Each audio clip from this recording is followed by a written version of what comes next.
ஆத்ம வணக்கம். ஆத்மபிதா சுவாமி சிவானந்த பரமஹம்சர் அவர்கள் அருளிய நமக்கு பிரகாசம் உண்டாவது மேல் பக்கத்தில் இருந்து. இருதயம் இல்லை என்றால் நமக்கு யாதொரு பிரகாசமோ யாதொன்றும் காண்பதற்குள்ள சாத்தியமோ உண்டாகுமா? உண்டாகாது. அப்பொழுது பிரகாசிப்பது எங்கிருந்து? இருதயத்தில் இருந்து. நீர் குருடனை பார்த்திருக்கின்றீரா? ஓ, பார்த்திருக்கின்றேன். அவனுக்கு ஏதாவது பிரகாசம் இருக்கின்றதா? அல்லது யாதேனும் காண்பதற்கு முடியுமா? அவனுக்கு யாதொரு பிரகாசமும் இல்லை, யாதொன்றும் பார்ப்பதற்கும் முடியாது. என்ன காரணம்? அவனுக்கு கண்களோ இருதயமோ குருடு? கண்கள்தாம் குருடு. இருதயம் நீர் சொல்லிய இடம் இருந்தால் அவ்விடத்தில் இருந்து ஒளியோ மற்ற ஏதாவது காட்சியோ உண்டா? இல்லை. ஏன்? கண்கள் குருடானதால். உமக்கு இப்பொழுது கண்கள் குருடா?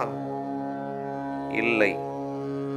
உமக்கு இப்பொழுது பிரகாசம் இல்லையா? இவையெல்லாம் காண்பதில்லையா?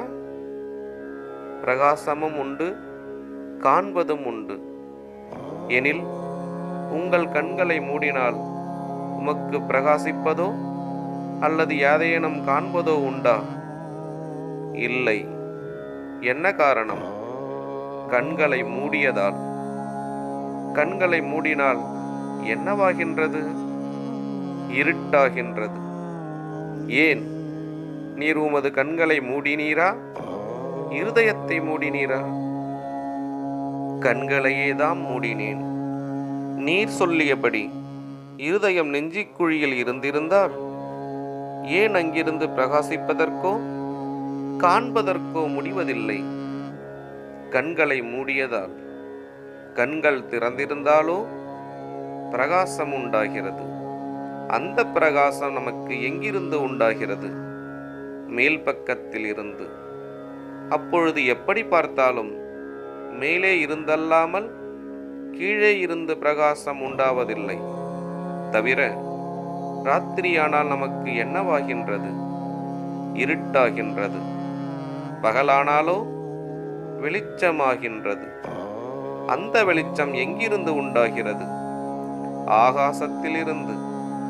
அந்த ஆகாசம் மேலேயா கீழேயா? மேலேதான்.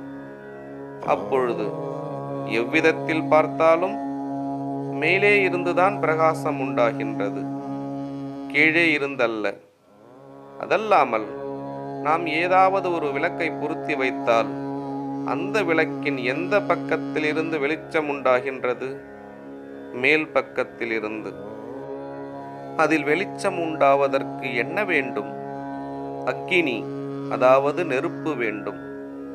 அக்கினி இல்லையெனில் வெளிச்சம் உண்டாகுமா? உண்டாகாது. அப்பொழுது வெளிச்சம் எதிலிருந்து உண்டாகிறது? அக்கினியில் இருந்து. வெளிச்சம் இல்லையெனில் அக்கினி இல்லை என்று சொல்லலாமா? சொல்லக்கூடாது. அப்பொழுது வெளிச்சம் இல்லையானாலும் அக்கினி இருக்கிறது. அக்கினி இல்லாவிட்டால் வெளிச்சம் இல்லை. ஆகையினால் அக்கினியில் இருந்தாகும் வெளிச்சம் உண்டாகிறது. ஆத்ம வணக்கம்.